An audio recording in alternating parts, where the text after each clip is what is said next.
ang babae, ibinibilang na katawan mo, bahagi ng katawan mo.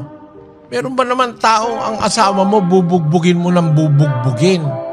Masamang ugali ng isang lalaki yon, mga kababayan, mga kapatid. Inaapi mo yung babae na katulong-tulong mo sa buhay, pinagpaparausan mo ng lahat ng kahalayan mo.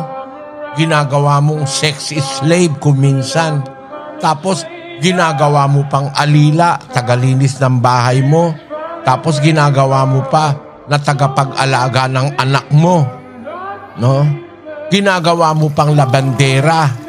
Ginagawa mo pang cook.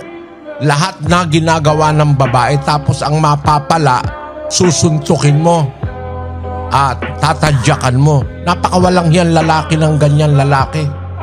Sa Biblia, yung mga ganyan lalaki, walang pagmamahal yan sa asawa. At lalo na pag pati anak mo, sinasaktan mo na ng todo, hindi naman masama na ang anak paluin para sawayin kung mali.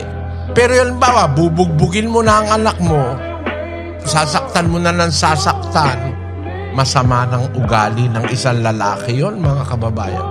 Siguro, ang lahat ng matitinong tao kukomporme sa akin. Lahat ng taong matitino, hindi mo sasaktan ng iyong sarili. Ang asawa mo parang sarili mo ng katawan yan eh.